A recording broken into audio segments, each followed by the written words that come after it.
बच्चे जब 1 से 5 साल की उम्र में होते हैं, तो ये जो टॉडलर फेज़ होता है, वो डेफ़िनेटली डिफरेंट होता है इन्फेंट से। इन्फेंट जो फेज़ होता है 1 साल से नीचे का, उसमें बच्चों की जो ग्रोथ है, जो डेवलपमेंट है और ईटिंग हैबिट्स है, वो ज़्यादा होती है compare to toddler phase. Toddler जो टाइम है, इसमें बच्चों को टॉडलर एनोरेक्सिया भी बोलते हैं, वो पिकी ईटर्स होते हैं। ये बिल्कुल नॉर्मल और नैसर्गिक प्रक्रिया है। अगर बच्चे का वज़न बढ़ रहा है, बच्चे की हाइट बढ़ रही है, बच्चे का मानसिक विकास हो रहा है, तो हमें कोई घबराने की ज़रूरत नहीं है। बच्चे को कुछ टाइम के लिए भूख कम लग सकती है, जो बिल्कुल नॉर्मल है। अगर बच्चे को कोई वायरल इन्फेक्शन हो गया है, बच्चे को कुछ टाइम के लिए पिकी बिहेवियर हो सकता है खाने के लिए, तो कुछ टाइम के लिए अगर भूख कम लगती है, तो वो एक नॉर्मल फिनोमिना है, जिसमें पेरेंट्स को घबराने की कोई ज़रूरत नहीं है। पर अगर बच्चा रेगुलरली कम खा रहा है, 3 महीने से ज़्यादा वजन नहीं बढ़ रहा है, हाइट अफेक्ट हो रहा है, एक ग्रोथ चार्ट होता है, जो मेरे को लगता है हर माता पिता को अपने बच्चे का मेंटेन रखना चाहिए। उसमें हम वेट और हाइट, हेड सर्कमफेरेंस ये प्लॉट करते हैं। अगर वो बढ़ नहीं रहे हैं ग्रोथ चार्ट पे, तो ये एक बहुत बड़ा रेड फ्लैग है और बच्चे को डॉक्टर को दिखाना चाहिए। अदरवाइज़ कुछ टाइम के लिए बच्चा अगर नहीं खा रहा है या पिकी बिहेवियर शो कर रहा है, वो बिल्कुल नॉर्मल फिनोमेना है। देखिए, जो अगर बच्चे की जो फिजियोलॉजी है, उसमें हम को ये ध्यान देना पड़ेगा, जो स्क्रीन है, वो एक पैसिव पाथवे क्रिएट करता है। बच्चा अगर स्क्रीन को देखता रहता है, इतने विविड कलर्स देखता है, तो उसका ब्रेन बिल्कुल पैसिवली लर्न करने लग जाता है। डोपामाइन जिसको हम बोलते हैं, जो एक स्टिमुलेटिंग हार्मोन है, वो उसमें निकलने लग जाता है और बच्चा एक्टिव जो पाथवे उससे भटक जाता है। तो हमको ये ध्यान रखना है कि बच्चे का स्क्रीन मिनिमम होना चाहिए। मैं मल्टीपल फॉर्म से, मल्टीपल टाइम से लोगों को चेताने की कोशिश कर रहा हूँ, जो रील्स हैं, that are dangerous for children. Reels की जो फिजियोलॉजी में हम समझते हैं, तो रील्स ब्रेन में डोपामिनर्जिक पाथवे को एक्टिवेट करती है, जो बच्चे के लिए बहुत डेंजरस है। तो हमको ये ध्यान रखना है कि हमने देखा है मल्टीपल कंट्रीज़, स्पेशली जैसे अभी देखा recently Australia has banned reels for small childrens. तो हमको ये इंडिया में भी फ़ॉलो करना चाहिए।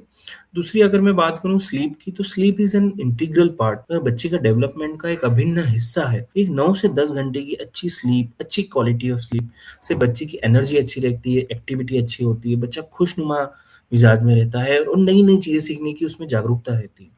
तो बच्चा खाने के लिए भी जो पिकी बिहेवियर है वो कम होता है। तो ये हमको बिल्कुल ध्यान रखना है कि बच्चे को स्क्रीन टाइम मिनिमम करना है और ज़्यादा से ज़्यादा कोशिश करनी है कि बच्चा एक अच्छी क्वालिटी की स्लीप रहे, बच्चा टाइम से सोए और बच्चा फिर आराम से उठे। बच्चे पिकी बिहेवियर शो कर सकते हैं, पर अगर बच्चे का हम ध्यान रहे वेट ना बढ़े 3 महीने से ज़्यादा, बच्चे की हाइट ना बढ़े, ठीक है? बच्चे का डेवलपमेंट रुक जाए या बच्चे ने जो वज़न ऑलरेडी पा चुका था, सपोज़ किसी बच्चे का वज़न 15 किलो आ गया था, तो सडनली वो फ़ॉल होके 13 किलो आ गया हो, ठीक है? बच्चे का डेवलपमेंट डिले होने लग जाए, बच्चे के जो माइलस्टोन आते हैं, जैसे कि बच्चा पहले पलटता है, फिर बैठता है, फिर खड़ा होता है, फिर चलता है, फिर दौड़ता है। इस तरह की जो एक कंटिन्यूअम स्पेक्ट्रम है डेवलपमेंट का, उससे डेविएट हो जाए। बच्चा एक माइलस्टोन तो आ गया पर दूसरे माइलस्टोन पे नहीं जा पा रहा। अगर ऐसी स्थिति आ रही है, तो हमको ज़रूर तुरंत ये एक बहुत बड़ा रेड फ्लैग्स है और हमको तुरंत पीडियाट्रिशियन से मिलने की ज़रूरत है। बच्चों की जो भूख हमको बढ़ानी है, वो ऐसा नहीं है कि एक दिन में बढ़ जाएगी। हमको ये ध्यान रखना है, पेरेंट्स को ये ध्यान रखना है कि इट्स अ प्रोसेस, इट्स एक एक्टिव प्रोसेस है, जिसमें माँ-बाप और बच्चे और जो भी उनके केयर टेकर्स हैं, उसका एक्टिव पार्टिसिपेशन बहुत ज़रूरी है। जो पेरेंट्स एक बहुत बड़ी आजकल के टाइम में गलती करते हैं कि बच्चे को फ़ोन दिखा दिया, टीवी दिखा दी और खाना खिला दिया। ये बहुत गलत प्रैक्टिस है। हमको बच्चे को खाना खिलाने के लिए प्रेरित करना है। It should be active process. अगर हम बच्चे को फ़ोर्स फीडिंग करेंगे, तो बच्चा क्या होता है, वो डेवलप कर रहा होता है ब्रेन। ज़बरदस्ती खाना खिलाने से वो बच्चा रिपेल करने लगता है कि खाने के लिए। तो हमको ये ध्यान रखना है कि बच्चे को हमको प्रमोट करना है कि वो खुद से खाए। Self feeding should be our target. दूसरी बात हमको ये ध्यान रखनी है कि हम बच्चे को जो फीडिंग प्रैक्टिस है वो रेगुलर रहे। एक फिक्स टाइम पे हम बच्चे को खाना दें। बच्चे को जिस प्लेट में हम दे रहे हैं, बच्चे को जो खाना हम दे रहे हैं वो अच्छा सुंदर हो, कलरफुल हो, एक प्लेट अच्छी-सी कलरफुल हो। कभी जैसे हम पराठा ही दिया तो उसपे एक अच्छी स्माइली बना ली, राइट?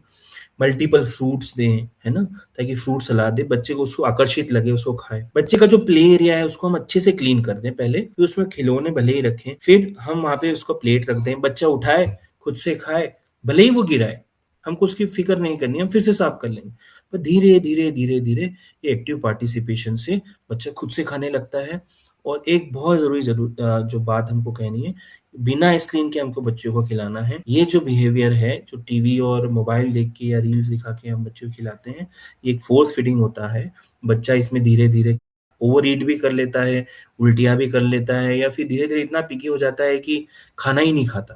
तो ये सबसे हमको बच्चे को बचाना है।